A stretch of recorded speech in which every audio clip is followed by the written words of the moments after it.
Si Guteza, bakit lahat hindi alam kung nasaan din siya? Si Gutesa, siguro alam Ayan niyo na. yung kung nasan si Gutesa. Tsaka Bakit yung naman sa akin pamilya niya. ibibintang? Baka kayo may alam. Ay, Total, hindi, kayo hindi naman ko alam yan kasi kakilala yan. Hindi, ikaw nasa gobyerno eh. Pero teka lang, sino ba nag-present sa kanila? Ay, Mga hindi, kaalyado ay, nyo alam kung sino sa nag-present. kanila. Please do not accuse Hindi me. may nag-present dyan. Baka kaalyado nyo nag-present Ay, dyan. hindi. Hindi Ayan siya ang propaganda. Biro mo ang assertion mo, ako kasama. Eh, ba't mo Excuse hinahanap me. sa akin? Baka Ay, alam mo. Alam mo, pag ikaw ang estado, Phil, bakit ko malalaman? Hindi ako nag-present dyan. Bakit mo sa akin you can ipapaturo sa akin always na say malamang it alam in a ko? very nice way But without you don't have insulting to people. start. O eto mga kadanatis, marami tayong update ngayon. Attorney Malu Gonzon at Claire Castreng. Naku mga kadanatis, muntik nang nagkasabunutan sa live. Kunti na lang talaga. Inis na inis si Claire Castreng mga kadanatis. Ewan ko ba. At Kiko Pangilinan na tameme sa banat ni Senator Bato de la Rosa sa interview ni Karen Davila. At eto mga kadanatis, panoorin natin. Right, dito tayo kay Castreng. We have And Undersecretary Yeah. Claire Castro. Yes, my BFF. I call her my BFF. but we do appreciate having the two Thank of you. you, so we Yes, can have yes, thank you so a multitude of voices Sure. to talk. BFF. But let's start with this po. Of course, I'm sure you've seen yung third installment ni Zaldico. Let's not talk about the third installment. Let's talk about all three installments. Your thoughts on that? Ako ang sense ko doon, dapat hindi na niya i-chop-chop. Dapat ipalabas na niya kasi hindi mo alam kung saan pupunta eh. Pero nagugulat ako sa mga sinasabi. Lalo na doon sa una, yung pangalawa, practically, sinabi niya na totoo ang sinabi ng kanyang security aides. Si Gutesa. Si Gutesa, oo. Itong pangatlo, parang may hanging eh. Hindi klarado yung mga... Actually, hindi parang Walang sigurado ko kung may masyadong susunod naman yung pang pangatlo. pang-apat o ito ng final eh. Oo, kasi yun nga yung mahirap doon eh. Dapat binuo niya yung gusto niyang sabihin para naiintindihan rin ng bayan. Kasi hindi mo rin alam kung saan babagsak. Hindi mo alam yung conclusion. Pero kung ang impact na gusto niya mabuo ang storya sa isip ng taong bayan, definitely marami ngayon nagtatanong na yung haka-haka ngayon, ginawa niyang totoo.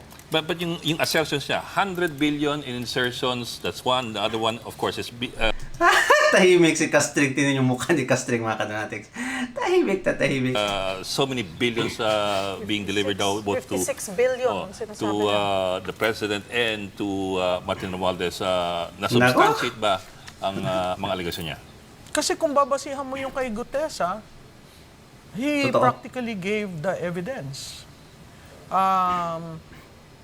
At saka yung pagkasabi niya kasi nung una, niname niya yung mga tao, apat yung niname niya eh, na involved sa budget process. So, Si Romualdez, si Bersamin, Mandaman, at si BBM. Yan ata yung apat mga kadonatics, di ba? Mandaman. sa akin, bilang isang taong nagtrabaho sa Kongreso, nakita ko yung budget process, yung insertion na hindi nila maintindihan, malaking bagay yon kasi dapat intindihin ng taong bayan na ang dati siyang yung si Presidente, dating congressman at senador. So alam niya yung proseso. Alam niya yung insertions, hindi niya makukuha yon sa NEP. Although ngayon may na-discover tayo may leadership fund na wala dati. When I say dati, simula siguro ng panahon ni FBR hanggang sa yung nakahuli. Okay? Ito, all of a sudden, may leadership fund, which is a lump sum na nasa NEP. Tapos nag-insert, kasi karamihan ng tanong, bakit insertion? Kasi insertion yon dahil sa budget ng Kongreso. At ang kakausapin mo talaga, ang chairman ng appropriation. So sa BICAM, protektado ka ng chairman. Pero mismo, may back and forth dun sa mga argumento that we're hearing now. There are those, of course, who also say na, galing sa Pangulo ang NEP, bakit siya mag-insert sa BICAM when from the very start, pwede naman sa NEP ilagay? Well, kadonatics. Ang mukha ni Castro, tignan nyo naman mga kadonatics saan nakatingin. Habang yung tatlo, tutok na tutok kay attorney. Yan mga kadonatics, dito pa lang, ha? makikita nyo na mga kadonatics na ay talagang walang kwenta tong si Castring. Na, ewan ko ba mga kadonatics, parang hindi nakikinig ng ideas and opinions. Gusto nila, yung ideas nila, yung maririnig. Ganyan mga hypocrite mga kadonatics. NEP, bakit siya mag-insert sa BICAM when from the very start, pwede namang sa NEP ilagay? Kasi yung sa NEP, meron na nakalagay. Very Yun obvious. nga yung leadership fund. So doon sa insertion doon sa Kongreso, BICAM. sa House of Representatives, siya rin ang magnunumbra noon eh. How to release, di ba? Yun nga yung naging FLR na practice. Na yung FLR nangyari... For later release. Oo, nangyari lang yan nung huling administrasyon. Nung administrasyon ni Presidente Noy, PDAF yun eh, pero walang FLR. Diba? So technically, parang makikita mo siya, loaded siya on two branches. Isa sa President, sa Executive, at isa sa Kongreso.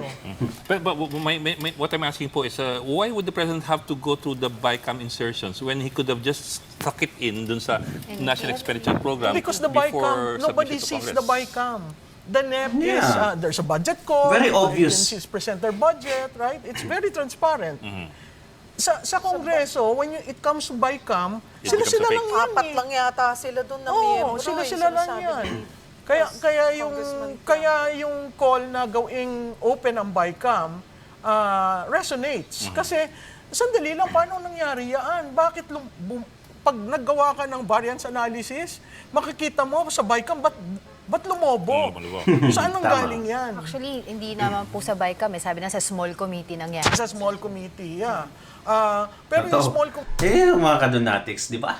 May NEP, may bicameral meetings, tapos pagkatapos ng BICAM mga kadonatics, may small committee pa na composed of, I think, 2 lang or 4 mga kadonatics. Yung BICAM, marami yan sila.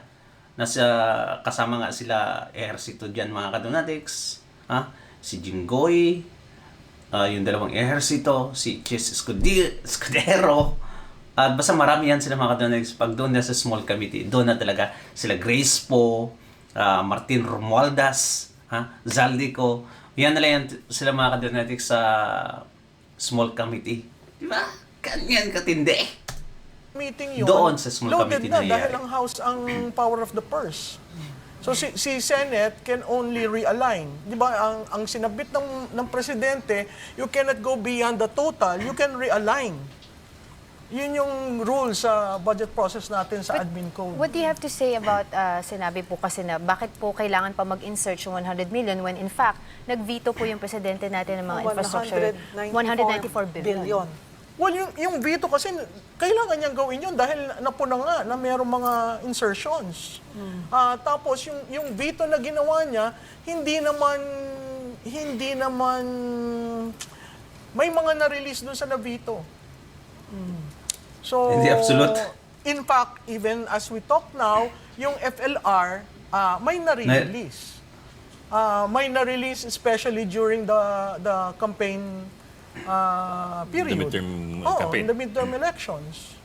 So, alam mo, ang kailangang intindihin ng taong bayan, paano ba yung budget process? Bakit nagkaka-insertions? Ay, kawawa talaga si Castring mga kadonatics na left out. Diba? Bakit nagkakaroon ng Bakit lump andyan sum? na sila? Ang nasa admin code, pag may lump sum ka, ang presidente lang ang pwede mag-release ng lump sum. And again, siguro ang critical doon, ang presidente ang pumipirma ng budget. So technically, oo, nandyan ang Kongreso, nandyan ang House of Representatives, pero pag submit sa presidente, sinabi nga niya, nabasa niya ang 4,509 pages, wala siya nakitang blanco. Anomalya. That is his contention. Iba yung contention ng House, sinaungab. That's why merong petition sa Supreme Court about that. Okay. What's your take on that, Yusek? Yan, nagsalita na talaga mga kadonatics. Ay, ito. Siyempre, tututulan ko yung sinabi niya. Ayun na. Unang-una, sabi nga natin, may power na nga. Kung ikaw ba, balak mong magnakaw o dadami ka pa ba ng tao na makakausap? Sinabi ko ito kanina, bakit kailangan pang tapikin itong si Saldi ko kung pwede nilang ipasok ito sa mismong pinaka-NEP. Di ba? Bakit kailangan marami ka pang tawaging tao kung ang balak mo talaga magnakaw? Ay, nako, grabe ka-defensive talaga mga kadonatics. Grabe talaga. Yun lang yun eh. Ngayon pumirma ang Pangulo, of course. Kasi ito yung nakita niya. Inayos nila. Nag-veto ng line items ng 194 billion pesos. Mas malaki pa sa sinasabing insertion. So ipakita na lang natin kung yung mga insertion na sinabi na yan, pakita muna nila bago tayo magsalita dito, kung ito pumasok talaga kay Pangulo, Pangulo ba talaga ang nakinabang dito, sinong proponent yan, sinong proyekto yan, dahil may sinabi na si kanina si si Sec Gatchalian, na marami silang nakita na yung mga vinito ng Pangulo, yung sinasabing mga proyektong sinabing pinasok daw ni Doon sa Zaldico. inilabas na mga dokumento ni, may yung pinost Yes. na mga documents ni Zaldico sa kanyang Saka FB ito page. lang, kung totoo na may inuto sa kanya, bakit the following year, wala na siya as chair ng Appropriation Committee? O di ba dapat kung magkausap sila at nagkakasundo sila, dapat nandiyan pa rin siya? Yun lang yun eh. Well, ako Ayun nga mga kadonatics, ginawang scapegoat itong si Zaldico. Tinanggal kasi nagkadeletse-letse na yung plano nila mga kadonatics. Tinanggal si Zaldico dahil nabisto na expose nga. Di ba? Na kinuha yung 80 billion na galing sa PhilHealth mga kadonatics at nilagay doon sa saan ba yung ang program funds mga kadonatics. Basta nagka-deletse na yung plano nila, kaya itong si Zaldico nagiging scapegoat nila. Tinanggal mga kadonatics. I hesitate to call a list a document already. I mean, I'd like to be a bit more prudent about yung kasi mga nilalabas, these are usually just Excel lists. If we want to call it a document, it has to be a document talaga, an official document. But anyway, what your thoughts on that? Yung listahan na linabas niya, may pahina eh. Galing yun sa House Gov, yung bill. So again, whether that was vetoed or what, the fact remains there was an insertion. Whether Tama. whoever received the money, the fact remains there was an insertion and that it forms part of the House General Appropriations Bill. The assertion of Zaldico in his three-part thing na hindi lang insertion, may natanggap ng bilyones. 56 billion. Ang sinasabi. What do you think of that? Yun, ako'y naghihintay ng proof doon. Kasi iba yung nasa dokumento, iba yung sinabing binigay. Ngayon, kung titingnan mo yung maleta at yung assertions ni Gotesa, parang nagja-jive. Katugma, Pero di ba? hindi mo naman Katugma kaagad makoconclude na natanggap yung 56B. Di ba? So ako, kaya nga ang panawagan Neutral. ko, sana buuin. Yung isang bagsakan, At saka yung picture po, maleta lang eh. Oo. Asan yun naman? Mukhang may sale price pa yung isa eh. oo, di ba? So pero pag nakita mo si yung Guteza, bakit lahat hindi alam kung nasaan din siya? si Gutesa, siguro alam niyo Ayan. yung kung nasan si Gutesa. At saka Bakit yung naman sa pamilya akin niya. ibibintang? Baka kayo may alam. Ay, Total, hindi, kayo hindi naman ko alam yata kasi- kakilala yan. Hindi, ikaw ang nasa gobyerno eh. Pero teka lang, sino ba nag-present sa kanila? Ay, Yung mga hindi, ay, kaalyado ikaw alam nyo kung sino nag-present sa nag-present. kanila. Please do not accuse Hindi me. may nag-present dyan. Baka kaalyado nyo nag-present Ay, dyan. hindi. hindi Ayan siya ang propaganda. Biro mo ang assertion Bakit? mo, ako kasama. Eh, ba't mo Excuse hinahanap me. sa akin? Baka Ay, alam mo. Alam mo, pag ikaw ang estado, never mind. Well, let's I respect the show. I do not Let's want ask to ng- go to the gutter. So, don't start kasi. Let's ask ng vote. Reporting something to me. But you are representing government. Nainis na mga kadonatics si Castring. But still, bakit ko malalaman? Hindi ako nag-present dyan. Bakit mo sa akin You ipapaturo can sa akin na always say malamang it alam in a ko? very nice way But without you don't have insulting to people. start. You don't have to Excuse start. me. Okay po. Excuse me. Ano You don't have to start. Ganito po. Lungadan mga kadonatics. Namula si Castring. Seryoso na siya eh. Ay talagang napaka-defensive. Yung mga tao, mga guilty mga kadonatics. Napaka-defensive talaga. Oo. Putik. Okay, let's go. Let's ask na lang each one, do we have any information from either end? Any information from either end? Karambula yung dalawa mga kadonatics. Nako, parang talo yan si Castring. O, tingnan nyo mga kadonatics. Ang laki ng katawa ni He is in the... No, I don't Wala. know. There was someone who told me that he is in the custody of government, agencies of government, including the family. right? Including the family. Including the family. So, do I know for certain? No, it was relayed to me. Am I part of the scheme that some people would say I am part? I am not. I am just an ordinary citizen who loves this country and would like to comment on certain things. Tinanong natin yan sa Marines At sinabi nila na wala sa kustodiya nila, walang nakakaalam. Siguro ang dapat si na Mike natin Defensor tanong si din Mike na- Defensor. No, we already asked Mike Oo, Defensor. madala. We asked Mike Defensor again. Medyo na... Ay, bakit andyan yung si Castro? Kadonatics, parang saling pusa lang siya din, no? Bago yung kanyang tono na parang as far as he knows, kasama niya yung mga dati niyang kasamahan. Hindi na klaro ngayon sa second version niya if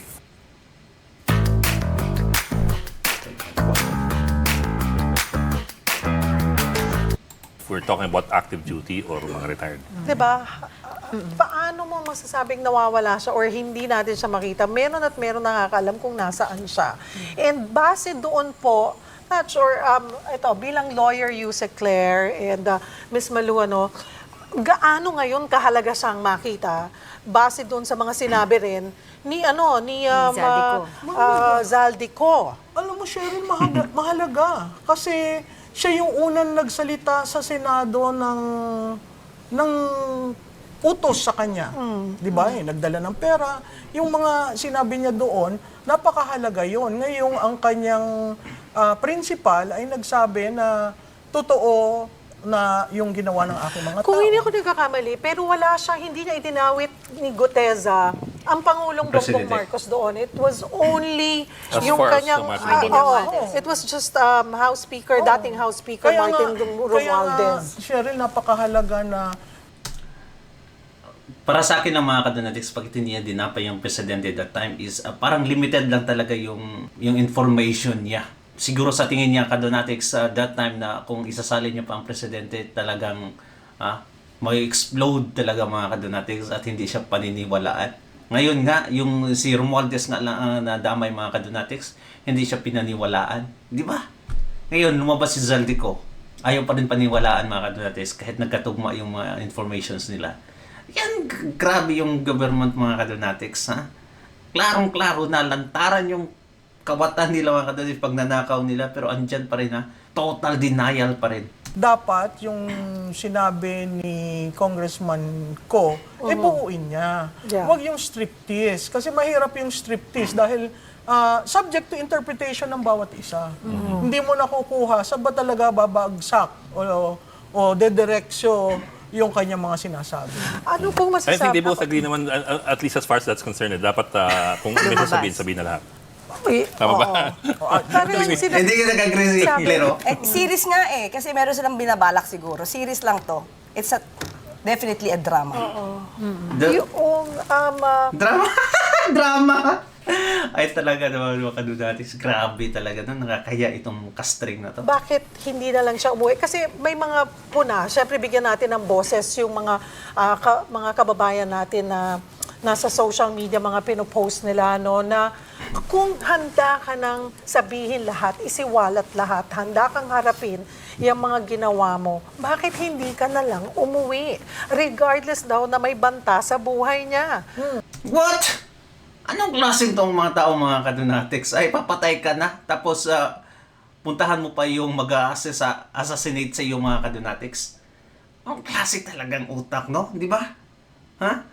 Sa tingin nyo mga kadunatics, pag uuwi si Zaldico sa Pilipinas, paniniwalaan pa rin yung mga pinagsasabi niya? Kung hindi nila pinaniwalaan mga kadunatics yung video, and then what makes it difference? Di ba? Wala! Ha? Useless pa rin mga kadonatics, baka mapatay pa siya. Kasi mga kadonatics, say yes or agree mga kadonatics. Yan na talaga, walang aminan to. Ako nga, ang suggestion ko, una pa, i-cancel yung passport para mapilitan. No? Pero hindi na-cancel. So dalawang importanteng tao dito sa kontrobersing ito ang wala sa Pilipinas, si Secretary Bonoan at siya, Yan din. na magbibigay ng kabuo ang storya, ano ba talaga? Ang hindi rin natin nakikita kung paano nagawa yung scheme. Ako, interesado ako dun sa scheme kasi ang balita ko, may congressman na nagplano kung paano gagawin yung parking. Bago yun sa akin. You mean the MO? Oo, yung modus operandi? bago yun sa akin. Kasi noong nasa kongreso ako, wala namang parking, pareho ang CDF, di ba? So ito may parking at saka meron yung papasok ka, there was a term of Congressman Chanco, papasok ka sa isang distrito na hindi sa'yo. Di ba yung parking? Hindi, yung parking nandun lang. Pero yung papasok ka Ano sa yun? Kalimutan ko yun distrito na hindi naman pondo ng distrito, di ba? Parang- Doon parang ilalagay courtesy yung eh. bubuhos, Oo, makikipark. doon. Ayun na nga, Oo. parking, Ang dalawa yung sinabi ni Congressman Chanco Sabi ko, ang takeaway ko doon,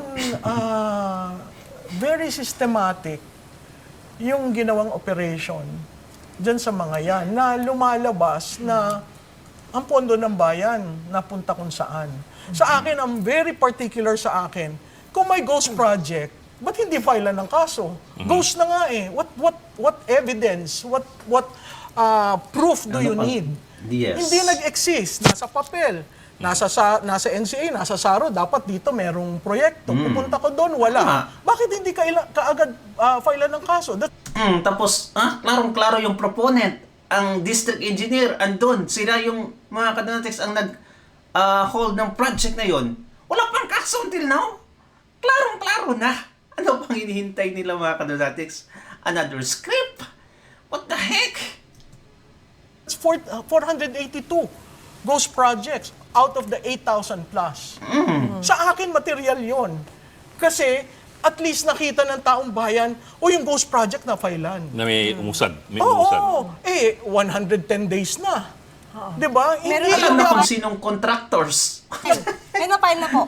Kung hindi po kayo Ng ghost updated, projects? may na-file na po. Ilan? Sa Si Secretary 482? Vince.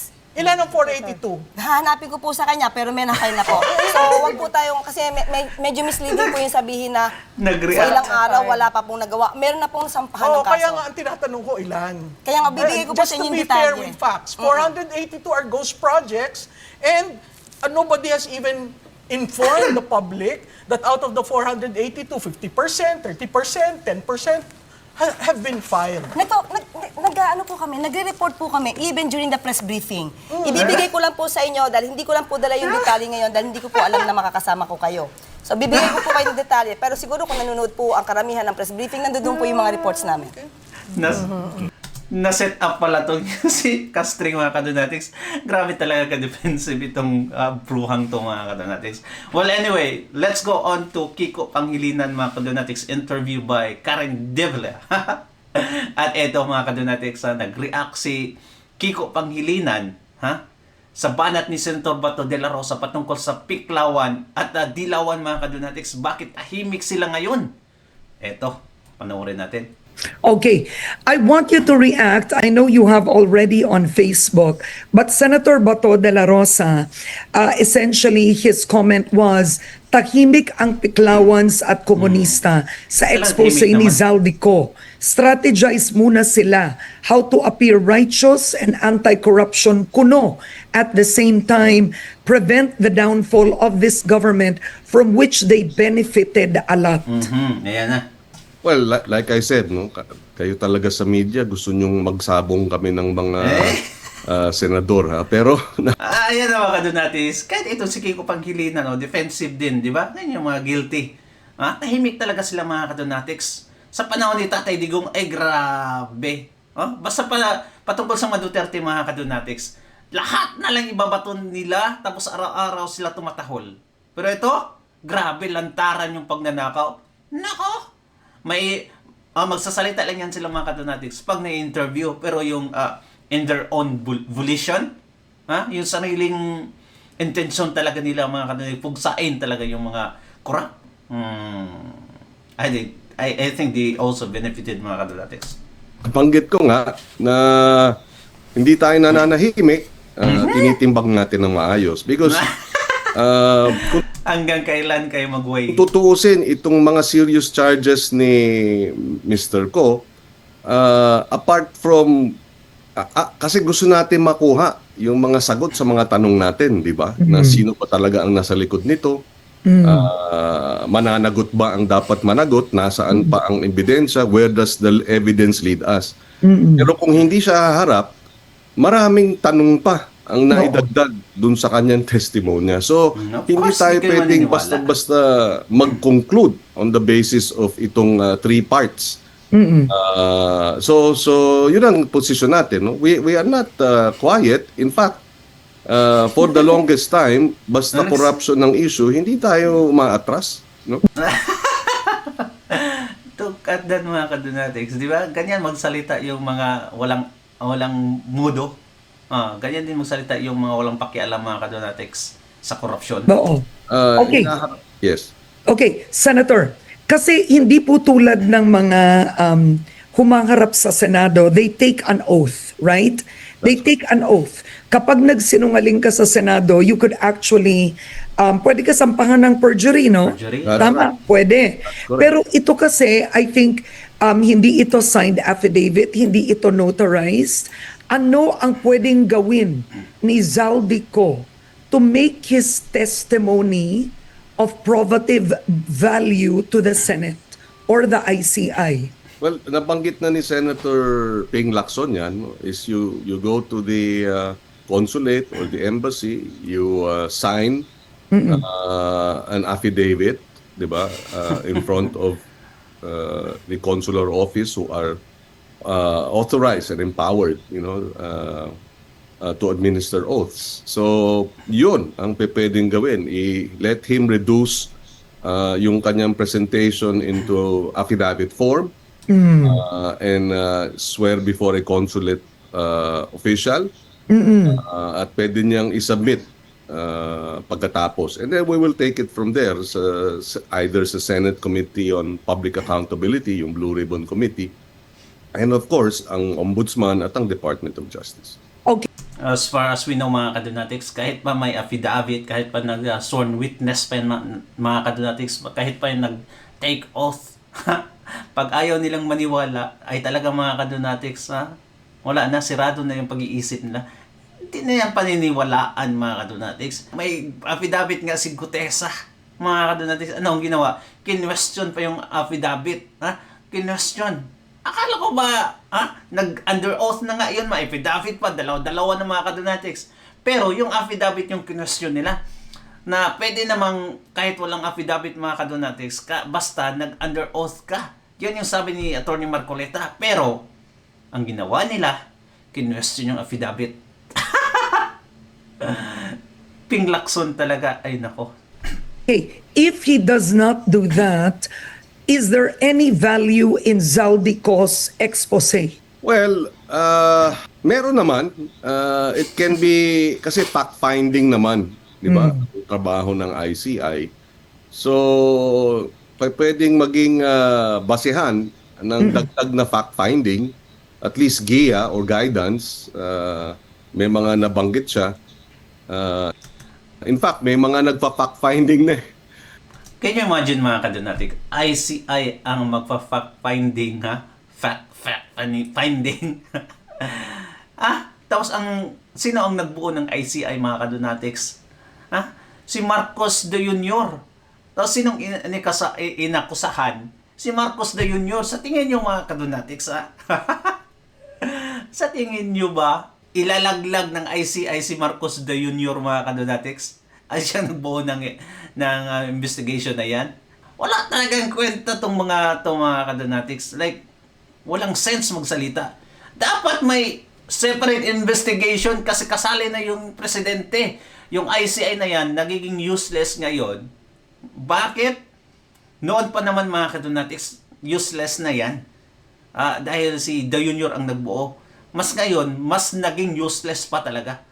Dahil sila yung magfa-fact-finding na yung amo nila mga kadonatics involved. Di ba? Na-mention. So, mawawala na yung kredibilidad niya, which is noon pa wala ng kredibilidad. Kung sa dalhin din sa Senado mga kadonatics, which is nabanggit ni Zaldico na dapat tingnan sa Senado, specifically mentioned mga kadonatics si Ping Lacson. Pero si Ping Lacson nga, alam naman natin mga kadonatics, grabe yung pagprotekta niya sa presidente. Ha? Aso din yan ni The Junior mga kadonatics. So wala. Dapat another investigation ang bubuo niyan. Ha? Ang maglilid kung hindi si Alan Cayetano, Marcoleta, or ibang nasa minority black mga kadonatics. Maniniwala pa ako na may fair investigation. Social media, nakita yung conduction sticker ng mga sasakyan, meron namang nagsabi bakit ganun ang mga petsa, etc. So nag-umpisa na yung fact-finding. So I guess the ICI, the Blue Ribbon Committee can,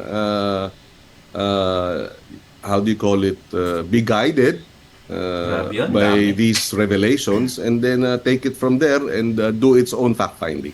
Okay. Now, I see. in the three-part video, what surprised many netizens is the fact that Zaldico claims he is innocent. Kumbaga, wala daw siyang insertions, right? Ayan yung So that made it, frankly speaking, Well, anyway, mga kadonatics, what do you think sa pahayag ni Senator Bato de la Rosa patungkol sa Madilawan at Piglawan? At ito mga kadonatics, last statement for this video. Basahin lang natin. Nako. Ito. Mabubuksan yung isip natin through this statement. Dare to ask. Ang nag-post nito. Ito mga kadonatics. Basahin na natin, Kung nagkataon na mga Dutertes ang binanggit ni Zaldico, for sure, nasa pangangalaga na siya ngayon ng simbahan, ng mga pare, o sa premises ng Ateneo, ng Lasal, and most likely, ang Tindig Pilipinas, the Liberal Party, and the so-called self-righteous civil society groups. Baka araw-araw na press con at rally nila, siguro nag-around the world na sila talking about the accountability, justice, rule of law, pananagutin, resign, ikulong, jail. The diehard Duterte haters, DDH, are the ones protecting BBM. Hard pill to swallow. But their political interest and survival are at stake. So kahit maubos pa ang mga pondo ng bayan, protect BBM at all costs. Huwag lang magkaroon ng another outsider in Malacanang. Ganyan talaga mga kadonatics. This is an eye-opener.